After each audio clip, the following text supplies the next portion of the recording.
Terve hyvä katsoja ja tervetuloa viime ikuisuuden täydellisten tube-uutisten pariin. Tässä teille vähän katseltavaa teidän karanteeneihinne. Meikä on Utti ja ei muuta kuin Snap-a-Dab. Viime ikuisuuden aikana tapahtui muun muassa seuraavaa. Joona Helman kertoi mitä meni ja kuinka paljon maksoi hänen uuden brändinsä luonti. Ja sehän maksoi 5000 euroa. Pakpa päätti COVID-19 alkuvaiheella nimetä Minecraft-delfiininsä viruksen mukaan. Videon nimi oli "Löysin koronaviruksen Minecraftissa, viedään se kotiin.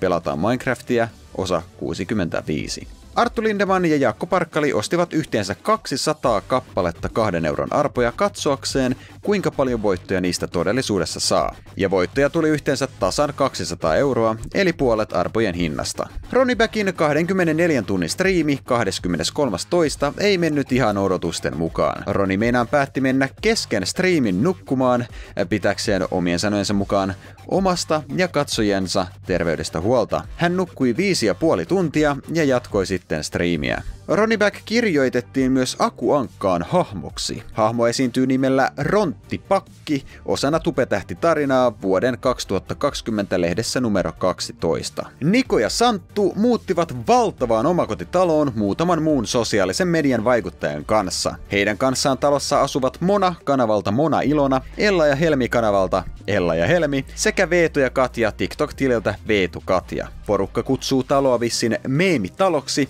ja he pitävät sitä Suomen ensimmäisenä tupetalona. Miska MH kertoi olevansa turri, eli henkilö, joka fanittaa eläinhahmoja, joilla on ihmismäisiä piirteitä, sekä media- ja taidetta, joissa näitä hahmoja esiintyy. Videossaan Olen turri hän osallistui Pohjoismaiden suurimpaan turritapahtumaan Nordic Fasconiin, jossa turriharrastaja Hohtis esitteli hänelle turrikulttuuria. Miskalle tehdään muun muassa turripersona ja hän käyttää turripukua. Ja videon lopuksi Miska toteaa olevansa turri. Arttu Lindeman meni kasvoleikkaukseen. Kosmetologi oli sanonut, että Artun nenän viereinen näppylä ei ole normaali. Lääkärin mukaan näppylä ei ollut vaarallinen, mutta lähtee vain leikkaamalla, ja Arttu päätti, että leikataan. Foktor sen sijaan päätti tehdä uuden kanavan nimeltä Romootio-kanava. Foktor halusi vapauttaa sisältönsä, sillä Foktor-kanavalla odotetaan vain tietynlaista sisältöä. Romootio-kanavalla on nyt hieman alle 1000 tilaajaa ja 53 000 tilaajan Foktor-kanava jäi nostalgia-kanavaksi. Miisas lahjoitti yhteistyössä Coca-Cola Suomen kanssa Suomen mielenterveysseuralle 10 000 euroa,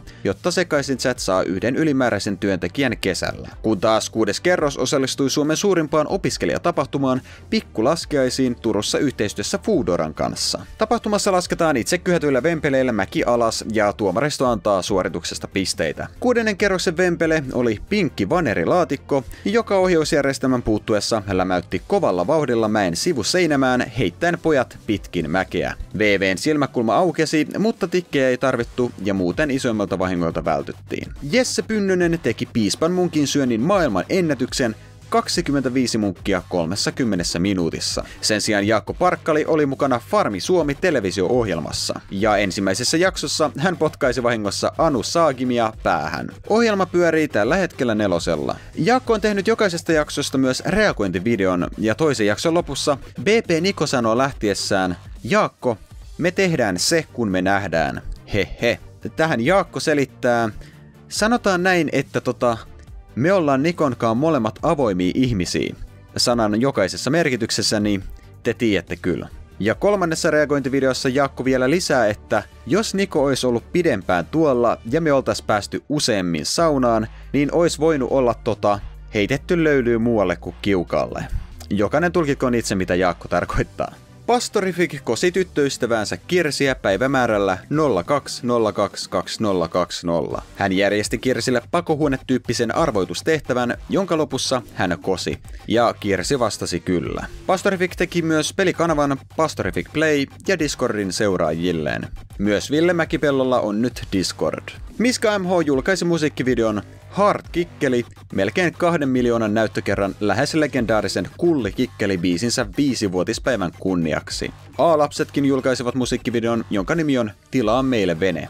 Lisäksi Lakko julkaisi musiikkivideon Minecraft saatuaan 600 000 tilaajaa täyteen.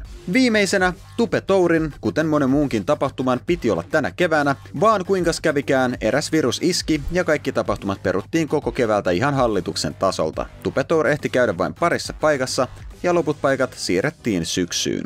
Kuten aina, tähän loppuun vielä pari uutista. Saat ikuisuuskolikkia hashtagilla HMMM. Pete-niminen kanava on ollut ongelmissa häkkäreiden vuoksi. Kanavan hosti By Prototype kertoi, että hänelle oli lähetetty sponsoritarjous uudesta Livestream-platformista. He etsivät kuulemma YouTubesta porukkaa heidän striimauspalveluunsa. Google Home perusteella ohjelma ja sivusto vaikuttivat täysin turvallisilta, ja By Prototype kertoi olevansa kiinnostunut. Hänelle annettiin lataustiedosto, jonka avulla hän olisi pystynyt katsomaan, millainen striimausohjelma on. 2 eri virustorjuntaohjelmaa väittivät tiedoston puhtaaksi, mutta avatessa se lähettikin Googlen login tiedot häkkäreille. Saman yön aikana häkkärit kirjautuivat By Prototypen tunnuksilla Googleen ohittaen 2-vaiheisen todennuksen käyttämällä hyödyksi itse Googlen tietoturva-aukkoa ja siirsivät koko Pete-kanavan omalle tililleen. Varastetulle kanavalle ladattiin tämän jälkeen mainoksilla täytettyjä yli 10 minuutin videoita. Kanavan nimi vaihdettiin ja kanavan kaikki sisältö piilotettiin. Idea oli se, että tilaajat saavat ilmoitukset videoista ja aikoessaan katsoa videota katsovat samalla mainoksia,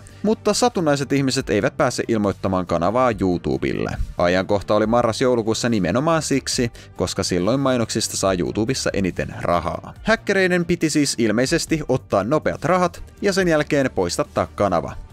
Mutta By Prototype toimi nopeasti YouTuben kanssa ja rahanmaksu suljettiin alle viikossa. Tämän jälkeen häkkäreiden tili oli pysyvästi linkattuna AdSenseen. Ja AdSenseen täytyy linkittää siis virallinen pankkikortti. Ja Google taas voi katsoa, mikä pankkikortti tiliin on liitetty, ja huomataan nopeasti, ettei tilanne ollut tässä vaiheessa häkkäreille suotuinen. Tämän tajutessaan häkkärit ilmeisesti painoivat niin sanotusti paniikkinappia, ja botti latasi Pete-kanavalle yli 3600 elokuvaa ja sarjaa, joista kanava sai kaikista striket, mikä johti tilin poistamiseen rikkomusten takia. Lisäjännitystä toi se, että aina kun kanava palautettiin, automaattinen järjestelmä poisti sen uudestaan, koska ne elokuvat olivat siis yhä siellä. Ja tällä tavalla kanava poistettiin yhteensä 8 kertaa. 9. kerralla tili palautettiin niin, että automaattinen järjestelmä ei sitä poista, jotta By Prototype pystyy manuaalisesti poistamaan laittomat videot. YouTube ja By Prototype olivat yhteydessä pääosin sähköpostilla Partner Supportin kautta. Apua tuli, mutta hitaasti. 1 muutos viikossa. Twitter-tukea By Prototype taas kuvailee täysin hyödyttömäksi. He eivät vastanneet mihinkään viesteihin ja päivittivät tilannetta viikkoja myöhässä. Vasta muutama päivä sitten By Prototype pistettiin YouTuben internal-tiimin viestiketjuun. Nyt muutoksia tehdään päivittäin ja By Prototypea päivitetään tilanteessa useita kertoja päivässä. Nyt homma niin sanotusti etenee. Nyt, yli 4 kuukauden jälkeen, By Prototype sai viimein kanavansa kunnolla haltuun. Tulin takaisin videolla, hän kertoo, että kanava on hallinnassa, mutta siinä on vielä ongelmia. Esimerkiksi videot eivät näy kunnolla katsojille. Hän myös kertoo, että on mahdollista, että tili kaapataan vielä uudestaan ja että hän tekee myöhemmin videon, jossa selittää tarkemmin, mitä oikein tapahtui. Tästä kaikesta oli kuitenkin myös hyötyä. Internal Team kuulemma kiitteli By Prototypea, koska hänen takiaan löydettiin tämä palautukseen liittyvä bugi. Ilmeisesti, jos poistaa kanavalta videoita, esimerkiksi ne 3600 elokuvaa, ja pistää heti sen jälkeen kanavan tilan julkiseksi, YouTube palauttaa kaikki poistetut videot tunnin sisällä takaisin automaattisesti. Tällä hetkellä ainoa tapa välttää tämä bugi on laittaa kanava heti takaisin yksityiseksi julkaisemisen jälkeen. Tällöin poistetut videot eivät ehdi palautua ja YouTube tallentaa kanavan tilaksi sen, jossa ei ole niitä poistettuja videoita. Tämän jälkeen tulee odottaa puolisen tuntia, että YouTube käsittelee muutoksen ennen kuin pistää kanavansa taas julkiseksi. YouTuben Internal Team kuulemma kokeili tämän bugin ja ne todensi, että tämä on oikeasti ongelma niiden ohjelmassa. Korjaus on varmasti tulossa, mutta siihen asti tämä on hyvä pitää mielessä, jos teidän hyvät katsojat kanava joskus anastetaan. Molly Bros sai aikaan aikamoisen sopan tehdessään prank-tyylistä videotaan. He valmistelivat prankkia 3 kuukautta ennen H-hetkeä. Tänä aikana he värväsivät itselleen Lil Mosin näköisen ystävänsä Sami Barhailan, meikkiartistin maskeeraamaan hänet, autonkuljettajan, kuvaajan ja 2 vartijaa. Idea oli, että Molly Bros postaa someen tavanneensa Lil Mosin, jonka lisäksi Lil Mosey ottaa yhteiskuvia ja näin he pränkkäävät kaikkia seuraajiaan ja vastaantulijoita. Homma meni alkuun hyvin ja jengi meni huolella lankaan, mutta kaupungilla liikkuminen alkoi herättää pikkuhiljaa liikaa huomiota. Parikin tyyppiä huuteli törkeyksiä ja ainakin yksi örvelsi vihaisena. Itse käännekohta kävi, kun Molly Brosin kamerat olivat jo sammutettu ja pränkkijoukko oli kävelemässä takaisin autoille. Milan Jaff nimittäin etsi feikki Lil Moseyin käsiinsä joukkojensa kanssa aikeinaan hakata Lil Mosey. Feikki henkivartio Kommentoiden yrityksistä huolimatta Lil Mousylta näytellyttä Samia lyötiin kasvoihin, takapäin niskaan, hänet työnnettiin maahan ja häntä potkaistiin selkään ennen kuin jäbät tajusivat kyseessä olevan Molly Brosin pränkki. Homma levisi myös ulkomaille ainakin sen verran, että DJ Akademiks postasi siitä Instagramissa. Hän sanoi, että suomalaiset YouTubettajat olisivat feikanneet, että Lil Mosey hakattiin ja lähettivät videon useille mediasivustoille, jotta he saisivat huomiota. Tämä ei tietenkään pitänyt paikkaansa, välikohtauksesta ei pitänyt tapahtua, mutta se aiheutti silti kohua. Prankin jälkeen Molly Bros teki hauskan prankkivideon sijaan 40 minuutin selitysvideon, jossa he kertoivat kaiken. Miten suunnittelu tapahtui, mikä oli homman idea ja miten se meni pieleen. He myös shoutouttasivat kaikki mukana olleet ja muun muassa Sami sai yli 4000 seuraajaa tämän jälkeen.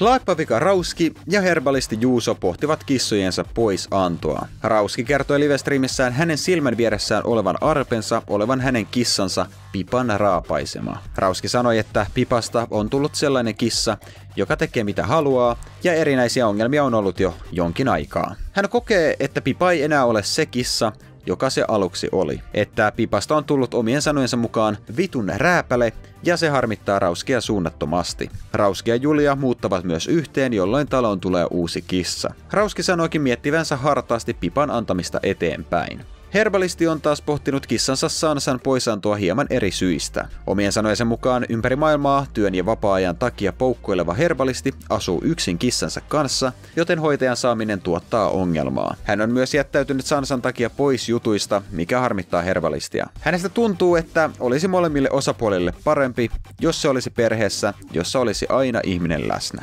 Saat 2 ikuisuuskolikkia hashtagillä kissa. Viime ikuisuuden uutisissa käsittelin Bisonimafian vetovarttisarjaa, sillä ensimmäisen jakson vastaanotto oli huono. Sarjaa on nyt tullut 3 osaa, ja osalta like-dislike-suhde on mennyt parempaan suuntaan, mutta kommentit ovat silti täynnä negatiivissävytteisiä kommentteja. Nyt herääkin kysymys, miksi vain 3 osaa? 3. osan jälkeen Bisonimafia on nimittäin julkaissut heille tyypillisiä sketsejä vetovartin sijaan. Onko kenties kyseessä koronan aiheuttama katkos, vai taipuiko Bisonimafia katsojiensa edessä? Se jää epäselväksi. Sketsit ovat ainakin saaneet paljon hyvää palautetta, ja on useita kommentteja, joissa ylistetään vetovarttien loppumista. Saakin siis nähdä, palaako vetovartti, kun karanteenit loppuvat. Ikuisuuden koronatubettajat. Tässä ikuisuudessa ainakin nämä tubettajat käyttivät koronaa videonsa otsikossa tai thumbnailissa. Pakpa videossaan löysin koronaviruksen Minecraftissa, viedään se kotiin, pelataan Minecrafti 65. Ja videossa näin vältyt K-virukselta, brain out, ja videossa taistellaan koronavirusta vastaan, live the game. Tume videossa kuunnellaan katsojien biisejä 2 ja videossa K-sana. Mauton videossa koronavirus saapui Suomeen, pitääkö huolestua? Pastorifik-videossa top 5 asiaa tehdä kotona, kun korona, pastori puhuu. Papananaama-videossa viiniä ja koronaa. Henny Harjusola-videossa koronavirus, Henny Harjusola. Jusu-videossa minulla on korona, ei oikeesti, kai. Aleksi Rantamaa-videossa korona live. Ja Pahalapsi-videossa lomautettu koronakriisin takia, life update ja päivä miunkaa. Ikuisuuskoliket. Ikuisuuskoliket on arvokas valuutta, joita voi käyttää haluamallaan tavalla. Ja niitä saa sanomalla kommenteissa hashtagin, jonka mainitsen videossa jossain satunnaisessa kohdassa. Nyt on aika kertoa, mihin kolikeita oikein voi käyttää. Tällä hetkellä niitä voi käyttää 2 eri asiaan. 1. Anna kommentillesi sydämen. Ja 2. Shoutout-videossa YouTube-kanavalle. Homma toimii siis sillä tavalla, että menette videon tietoihin ja luette sieltä, miten homma toimii. Jos on hyviä ideoita, mitä kolikilla voisi saada, laita hashtag kaikki mulle 2 ja ehdotuksesi kommenttiin. Eli jos siis olette hankkineet itsellenne kommentoimalla ikuisuuskolikkeja, voitte niitä nyt ja tulevaisuudessa käyttää aivan miten itse lystäätte. Ja pitäkää kuitenkin itse kirjaa, kuinka paljon kolikkeja teillä on. Ja semmonen pikku lisä tuohon kolikkeen saantiin vielä, että kolikkeja saa vain, jos kommentoi ensimmäisen vuorokauden aikana videon julkaisemisesta. Ja tää on siis tästä eteenpäin. Ikuisuuden draama. Tässä ikuisuudessa on jälleen jotain mainittavaa Suomi-tuben draamasta, ainakin joidenkin mielestä. Hurhur nimittäin teki diss-trackin Ronniebackista. Kappaleen aikana Hurhur tuo esille muun muassa, että Roni tekee sisältöä lapsille, mutta puhuu silti lapsille sopimattomista asioista. Hän tekee mitä sattuu ja on huono roolimalli, eikä hän ole kovinkaan fiksu. Kappaleessa mainitaan myös, että Roni ei päässyt kouluun ja että hänen vitsinsä ovat huonoja. Diss-trackin lopussa on kuitenkin teksti omistettu Headspeaksin kiveksille, josta voi päätellä, ettei diss-track ole kovinkaan vakavasti otettavaa.